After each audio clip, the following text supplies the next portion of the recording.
What is up, everyone? Welcome to another edition of The Danny Show. I'm your host, Daniel Cody, and this is where I give commentary and reviews on all things wrestling. Thank you guys so much for joining. Before I get started with today's review of Friday Night SmackDown, big news. My community post is officially unlocked, and I've been putting some very interesting things there. So when you get a minute, be sure to check out some things I put on the community post. A lot of interesting stuff. Won't have to talk about the news anymore because I'll be putting my news thoughts in community posts. But for now, let's get started with Friday Night SmackDown. Very, very interesting way to start tonight. We have the New Day and the Usos. A couple of weeks ago, they were at the Hollywood premiere of Black Panther, which I went to see today. It was awesome. Be sure to check it out. But they were at the Hollywood premiere a couple of weeks ago. Now they're back to being rivals in WWE. Also, Sasha Banks and Naomi were also at the premiere with them.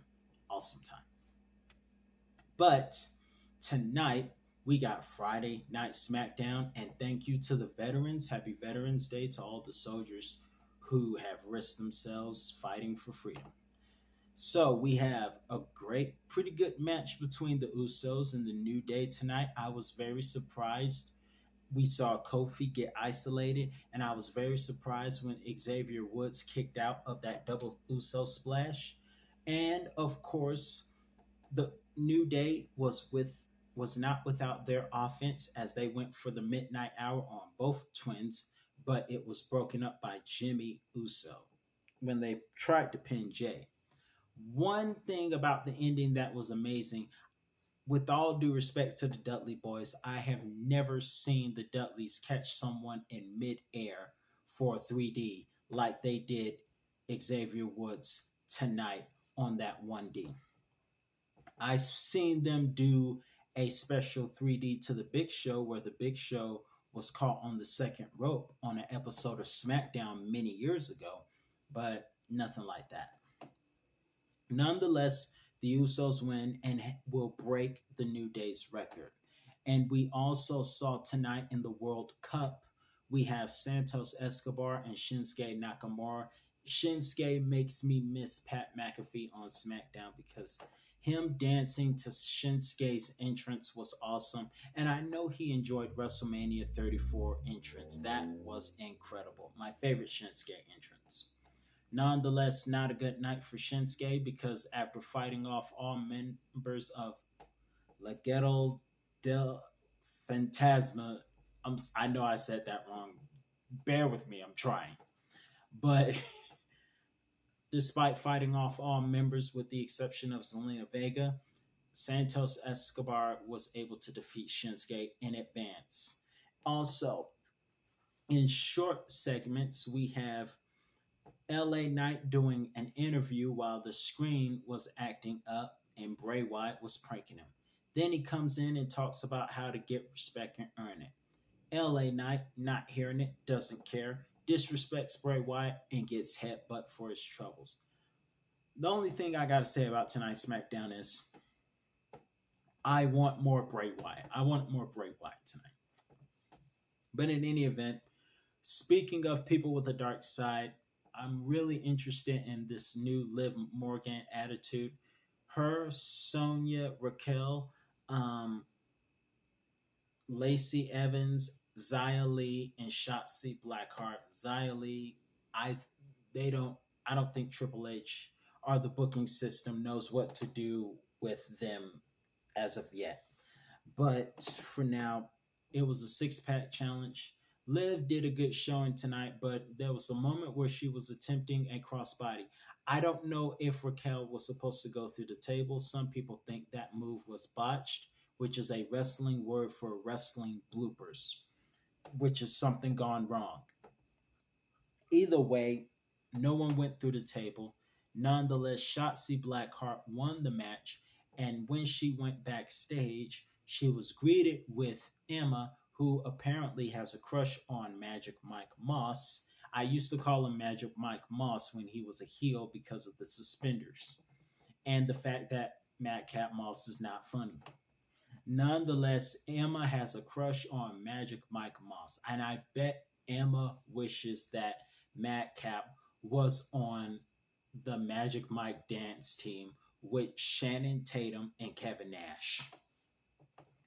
But things quickly went down sour when Shayna and Rousey came along, and Shayna ambushed Shotzi, put her in a sleeper hold, and then Rousey said something that I found quite funny. She said, "Clean up on our green." Clean up on our green. That was kind of funny. Nonetheless, Shayna Killer and Ronda Rousey, I believe they are going to be an unstoppable force in the female division. And they're going to be the female versions of the schoolyard bullies, in my personal opinion.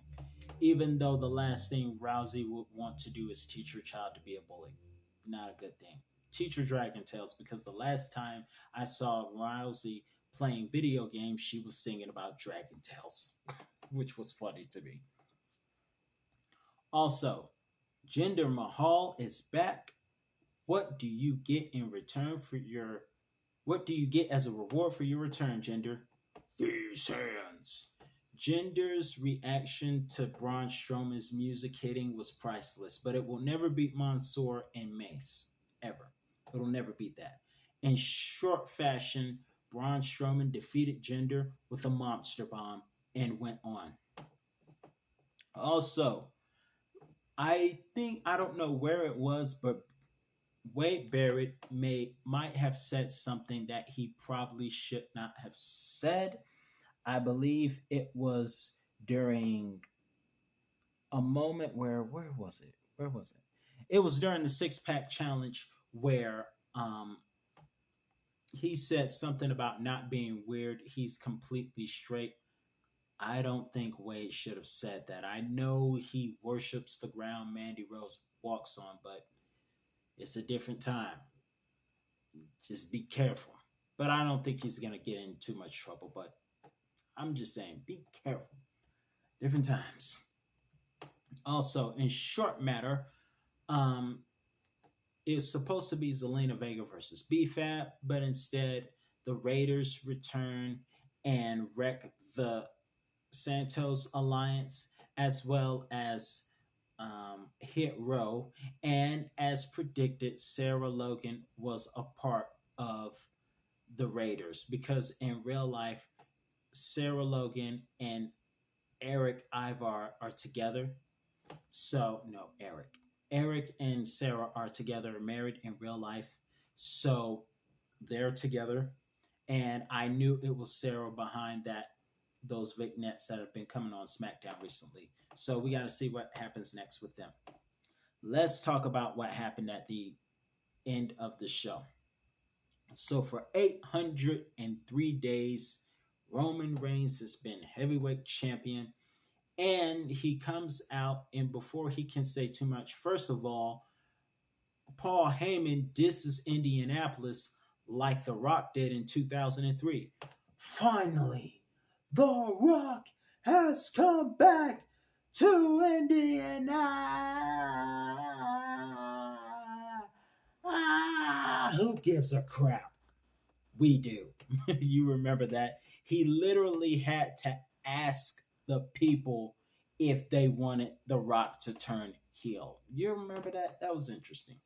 Also, it was in Indianapolis 10 years ago when The Shield made their debut, and now we are celebrating 10 years of The Shield. That should be a hashtag. But in any event, we have Roman coming out, bragging about boasting in himself, getting acknowledged. Paul Heyman speaks up, and then the Brawling Brutes come out. And after the Brawling Brutes come out, they say they got backup. Sheamus is back. They get in the ring, and everybody starts fighting. And Drew McIntyre, who had recently defeated Cross, comes in to help. And now I got 2 words for you. The only thing I wish is that this night would have ended with Triple H coming out to say, "We got 2 words for you. War Games." That's right, ladies and gentlemen, because it's obvious. That's going to War Games because for the first time, WWE Survivor Series is doing Survivor Series War Games all in one night. So, what do you think about that? Let me know your answers in the comment section below. I don't know if we're going to get any traditional Survivor Series matches this year, but one thing's for sure. That was interesting, and I'm looking forward to see what happens next. But for now, that's all the time I have.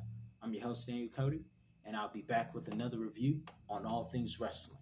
And again, I just want to say, War Games. See you next time.